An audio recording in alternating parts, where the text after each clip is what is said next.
বঙাইগাঁৱত এগৰাকী বিশেষভাৱে সক্ষম যুৱকে সকলোৰে দৃষ্টি আকৰ্ষণ কৰিছে। শাৰীৰিক বাধা স্বত্তেও হাৰ মনা নাই জীৱন যুদ্ধত এইগৰাকী যুৱকে। জীৱনৰ ঘাট প্ৰতিঘাতৰ মাজেৰে কৰ্ম কৰি জীৱন নিৰ্বাহ কৰি আনন্দ লাভ কৰিছে যুৱকগৰাকীয়ে। কাৰো ওচৰত হাত পাতিব লগা নাই কৰ্মই ধৰ্ম জ্ঞান কৰা যুৱকগৰাকীৰ কৰ্মত বঙাইগাঁওবাসীৰ হিয়াৰ আপোন হৈ পৰিছে এইগৰাকী যুৱক।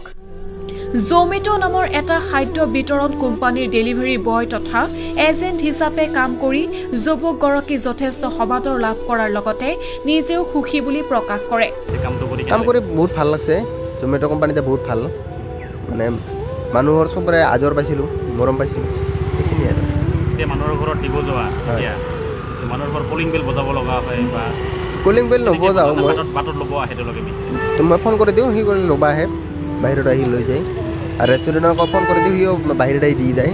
বহুতৰ ঘৰত যে বিল্ডিঙৰ ওপৰত বা ফ্লেটৰ ওপৰত তেওঁলোকে কেনেকৈ নামি আহে নে আপুনি দিব যোৱা? মই দিব নাযাওঁ, সি নামি আহে। জন্মৰে পৰা শাৰীৰিক বিশেষভাৱে সক্ষম এইগৰাকী যুৱকৰ নাম জ্যোতিষ বৰ্মন। যুৱকগৰাকীৰ ঘৰ বঙাইগাঁও বিধানসভা সমষ্টিৰ পোপৰা গাঁৱৰ কৰিবাৰীত।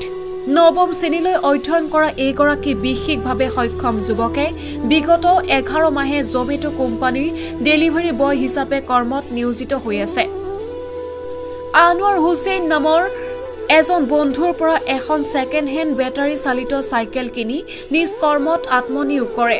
মনত বহু উদ্যম আৰু সাহসেৰে কাম কৰি যোৱা যুৱকগৰাকীক জমেটো কোম্পানীয়ে সহায় কৰি দিয়াৰ বাবে আজি নিজে কৰ্ম কৰিব পৰাত ভাল পোৱা বুলি জনায়। ভালকৈ খোজ কাঢ়িব নোৱাৰা যুৱকগৰাকীয়ে এখন বেটাৰী চালিত চাইকেলৰ সহায়ত দৈনিক খাদ্যৰ টোপোলা বিতৰণ কৰি আহিছে বঙাইগাঁও চহৰৰ অলিয়ে গলিয়ে। দৈনিক এনেদৰে মানুহৰ পদূলি পদূলিয়ে এখন বেটাৰী চালিত চাইকেলৰ সহায়ত খাদ্য বিতৰণ কৰি দৈনিক 560 টকা লাভ কৰা বুলি জনায়। আৰ্থিকভাৱে জুৰুলা ঘৰখনত কিছু সকাহ দিয়াৰ বাবে নিজ কৰ্মত আত্মনিয়োগ কৰা যুৱকগৰাকীয়ে জমেটো কোম্পানীয়ে বিশেষভাৱে সক্ষম ব্যক্তিসকলক যে কৰ্ম সংস্থাপন দিছে তাৰ বাবে ধন্যবাদ জ্ঞাপন কৰে। নিউজ ডেস্ক ৰিপৰ্ট, সংবাদ দা নিউজ।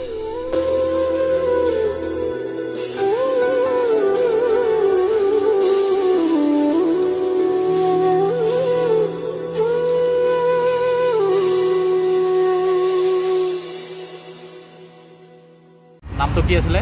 মোৰ নাম জ্যোতিষ বৰ্মন। মোৰ ঘৰ পোপৰা গাঁও। মই এইটো বঙাইগাঁৱত ডেলিভাৰী দিওঁ। কোনটো কোম্পানীৰ ডেলিভাৰী দিয়ে? জমেটো। দিনটোত কিমানটা ডেলিভাৰী? মই দিনত 7টা মাৰোঁ, 7টাৰ ওপৰত নামাৰোঁ। গাড়ীখন কোনে লৈ দিছিল? ঘৰৰ পৰা না কোনোবা এজেঞ্চিৰ পৰা বা কোনোবা NGOৰ পৰা দিছিলে? NGOৰ পৰা দিয়া নাই, এজন মোক মানে বন্ধুই মানে বিক্ৰী কৰিছিল। মানে গুৱাহাটীত কৰে আৰু মানে ঘৰ কিবা ধুবুৰীত হয়, চিলাপথাৰ গাঁৱত, মানে মানে আমাৰ নিচিনা হেণ্ডিকেপ হয়। তাৰপিছত মানে জমেটোত কৰে কাম। তাৰপিছত গুৱাহাটীত আছিল। তাৰপিছত সি মোক মানে গাড়ীটা বিক্ৰী কৰি সিও মানে মোক ভৰাই দিলে, মোক বঙাইগাঁৱত ভৰাই দিলে, কামটো জইনিং কৰি দিলে। কোনে দিছে এইটো?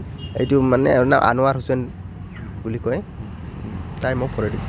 কিমান দিন হ'ল জমেটোত কাম কৰা? মোৰ হ'ল 11 মাহ হ'ল। 11 মাহ বঙাইগাঁও জমেটোত? হয়, বঙাইগাঁও জমেটোত মই 11 মাহ হ'ল কাম কৰা কমপ্লিট। কামটো কৰি তুমি পুৰা সন্তুষ্ট নে তুমি? এই কামটো কৰি মই বহুত ভাল লাগে।